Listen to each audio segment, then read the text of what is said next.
Hi, I'm Maria Theoharis-Silvellasos. Welcome back to Soul Organized Style podcast, featuring textile artists for the upcoming Making Zen Online Retreat. Grab a cuppa and relax with us. On Soul Organized Style podcast, I begin today by acknowledging the traditional custodians of the land on which we record this podcast and pay respects to the elders past and present. Thanks for joining us on Soul Organized Style podcast. Kate Ward is running the Making Zen Online Retreat from the 24th to the 28th of October, and I'll be featuring a couple of the textile artists who are contributing at this retreat. Sarah Pedlow, or at Threadwritten, and also at Sarah Pedlow Studios on Instagram, is today's textile artist podcast guest. Sarah, thank you for being today's Making Zen Online Retreat guest. Thank you so much for having me, Maria. It's great to be here. It's lovely that you can be here so that our listeners can hear a little bit more about your background and what your specialty is. Yeah, I'm so excited to be a part of the Making Zen retreat. I am an artist. My training is in mixed media photography and installation art. I came to textiles through an artist residency in Budapest in 2009. So I had been doing photography and mixed media. I had thought a little bit about textiles in various forms, surface design, but I hadn't done a lot of sewing or stitching, really. I had learned to make a dress with my grandmother in my early 20s. Yeah. And had actually purchased a sewing machine in order to do sewing with photos, to sew through photos and paper and that kind of thing. In 2009, I did a month-long artist residency in Budapest, and I was there for photography. And one day I went to the Ethnographic Museum, and out of curiosity, I decided to take a look. And I walked into the textile display, and specifically the room with all of the different mannequins with traditional clothing from the different regions of Hungary. And that was it. I was just really blown away by the beauty and the diversity of the styles of clothing and the embroidery. So that led me into the world of embroidery, which has become my focus with my business, Threadwritten. That's the beauty of going and looking at other inspirations at museums or at exhibits, because as you found out, it's ignited, an interest in you that we can now benefit from. Yes, it is such a joy to be a part of this world of handcraft, of sewing and embroidery. And for me, the joy is really in connecting with people and learning about different cultures and helping people connect with their heritage in a lot of cases. And if not one's own heritage specifically, just the lineage of makers in the world.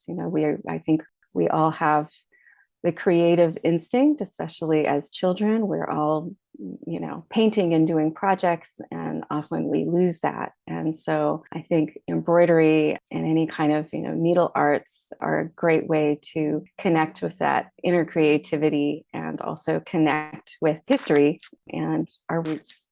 Following on from that thought about history and people's backgrounds, are there any specific embroidery techniques that you have already found are from particular regions?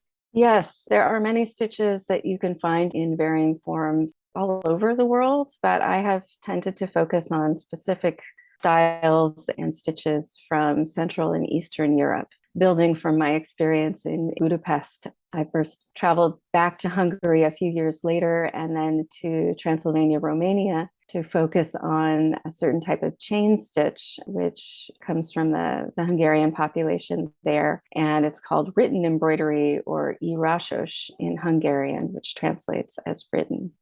And that's actually part of how I developed my business name, Threadwritten, thinking about written embroidery from Transylvania, and also just the idea of textiles and text and stitching as a form of writing, as a language, as a document. There's so much there. It makes perfect sense now that Threadwritten is what you focus on, because that's what the embroidery provides that culture with. I mean, we've touched on your account and where we can find you on Instagram. Is there anywhere else that we can find you online? Yes, I have a website for Threadwritten. It's threadwritten.com. And that's where you can find all of my related activities, workshops, travel tours. And I also have a website for my personal art practice, which is sarahpedlow.com. So in my art practice, I am currently making mixed media work that works with photography and incorporates stitching and drawing. I was going to ask you if once you found embroidery as what you were focusing on, did you continue to do the photography? And now you've answered that question. Yes, yes. The two feed off of each other. They really nourish each other. And in my art practice, it's a melding of all of these beautiful traditions, the color, the pattern, everything that I'm seeing and experiencing when I'm learning and researching and teaching for Threadwritten. And then also just my daily experience. I moved to Amsterdam from the San Francisco Bay Area in 2019. And so I've been living here as an expat, and especially through COVID, taking a lot of walks. And so I've started using photographs from my experience just walking and seeing what I find around me.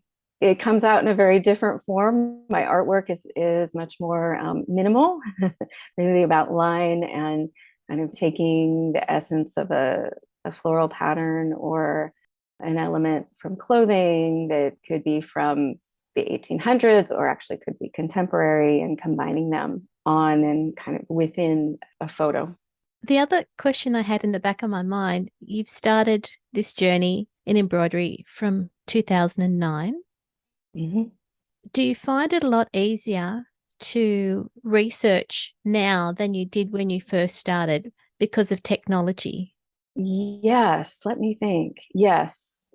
I started out actually emailing groups and making contacts that way, but it has definitely, the world has gotten smaller during that time with the help of the internet and even things like having a VPN now. So now I can log in from the country where I'm doing research and then be able to better access information, in the language with the resources of that country. So even that is helpful and something that I wouldn't been able to conceive of in the past. Because the other thing too might be that have hashtags made it easier for you to find what you're looking for with your research? Yes, actually, and I should use them more than I do. I often still find myself reverting to just kind of the usual ways I would research things rather than, first thinking, oh, I should go to social media and hashtag blah, blah, blah. But yes, that is such a great way to find things. The only reason I say that is because on the podcast, I do a lot of podcasts for the Sober 50 community, and that was a hashtag which has an account, and that Mm-hmm. started from call to action in 2018 Mm-hmm. with probably 300 people in the first month to I think they're almost at about 45,000 followers now. Fantastic. So that's why I'm saying hashtags might actually be one of those ways to be Yeah. able to, like, when you're doing research. Yeah, yeah. Oh my gosh, that's wonderful. Congratulations. That's really an accomplishment. That's great. It's Yeah. a real testament to the community. The Sober 50 community was founded by Judith Staley, who is in Scotland, and Oh, okay. Sandy back in Brisbane, and they've got a blog writer in the UK. So, like, it started international and it's just continued to grow. Oh, wonderful. Wow, all over the world. That's really great. Yep. Oh, Yeah. Sorry, I nice. digress. That's okay. No, I'm like, oh, I'm gonna go look it up now. Okay. Yeah. With the Making Zen retreat, what's going to be your focus?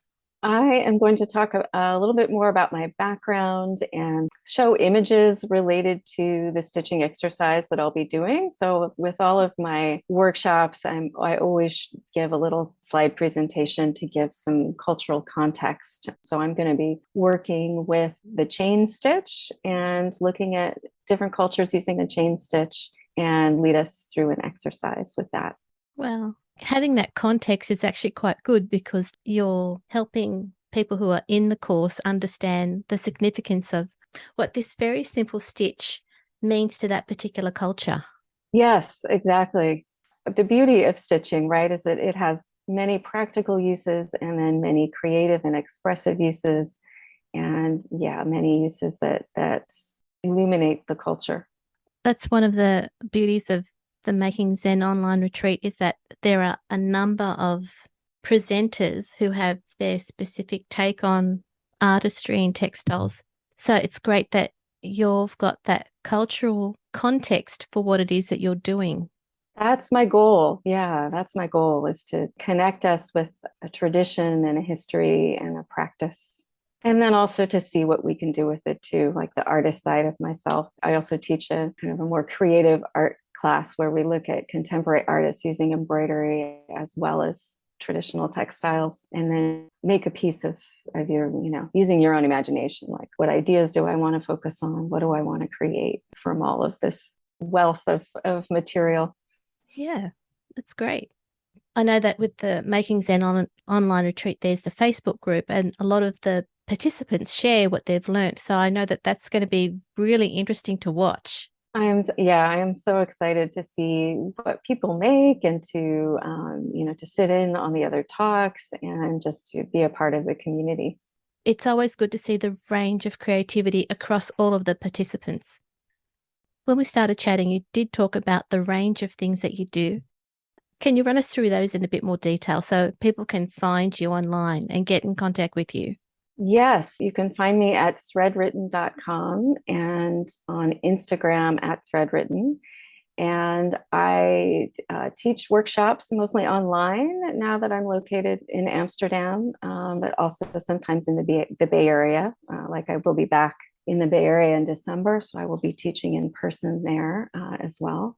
And I also, now that we're out of COVID, lead textile retreats, cultural textile tours. And so I take people to Transylvania to learn to stitch with the women doing Hungarian written embroidery. And I also take people to two different regions of Portugal to embroider and really experience the culture. It's a lot more than embroidery. It's really about art and architecture, culture, food, and with some embroidery workshops.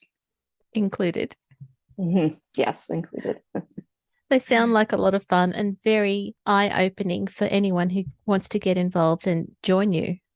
Yes, it's really, I think, as close as I can get to a cultural immersion, just Yeah, taking a short trip, and I'm there with a guide, or my partner in the case of Portugal, who is native, and we really get to follow the back roads and visit collections and things that are not in the guidebook. So it's really fun. it sounds fun and very special. Yeah, I think so. Thank you. Yeah, thank you for that. You're welcome. What is life like in Amsterdam compared to when you were living in the Bay Area? Well, and my life is different because I'm, working mostly for myself now and working online. So that is very different than my lifestyle before. Until I moved here, I was making my living as a massage therapist. So I was doing that in private practice and in a spa. So my lifestyle was different in terms of like being out and doing that work with people, which I really enjoyed and appreciate. Which is also, I think, why something like this, like Kate's philosophy, really appeals to me, because body work is so much about meditation and creating Zen, right? Right. And presence. I feel like a lot of my interests with making and creativity are about being present. So in the moment, yeah, I mean, I still pinch myself that I live here. It's just so beautiful to be in such an incredible historic city. Mm. And we were taking a walk last night, and the swans swam by in the canal. And it's just, yeah, I look at the architecture, and yeah, it's really beautiful. So to be surrounded by that beauty is really an exceptional thing. Although the Bay Area is beautiful too. I lived in Oakland, and I worked in San Francisco, Oh, yes. which are, so there's a lot of beauty. San Francisco is also one of the most beautiful cities in the world, I think. So I feel fortunate to have been in great places. Oh, thank you for answering that question. But I understand why you would go to Amsterdam, because you're so close to those countries that have ignited your textile artistry. It's a perfect place to be. Yeah, people often ask me that. Why did I decide on Amsterdam? And it ended up because I met my partner in the Netherlands several years ago on another artist residency. He's Portuguese. It's such a hub in terms of travel. The textile traditions and the traditional clothing here are also really beautiful. The sampler tradition. There's not as much embroidery in the clothing. There's some from the city of Marken, which used to be an island that has a really beautiful traditional clothing with embroidery and fabric from Indonesia and Africa and all with the trade routes. So this is a very rich place to be in a good central location for travel. Good on you. Yeah. Sarah, thank you for coming on the podcast to talk to us about your textile artist specialty and what we can look forward to from your presentation at the Making Zen Online Retreat. Thank you so much for having me, Maria. And it's been an honor to have met you as well. Thanks so much. It's always fun and it's always a privilege to be able to talk about what I do and share it. So thanks so much. Oh, you're most welcome. Thanks, Sarah. Bye-bye. Bye. This episode for the Making Zen Online Retreat on So Organized Style was produced by me, Maria Theoharis, with permission of Sarah Pedlow and Kate Ward. Sound by bensound.com. You can subscribe to So Organized Style podcast, but with an S, not a Z, on all good podcast apps. Make sure you go back and listen to our free Making Zen Online Retreat podcast archive. And if you can, consider supporting the production of this podcast on Patreon.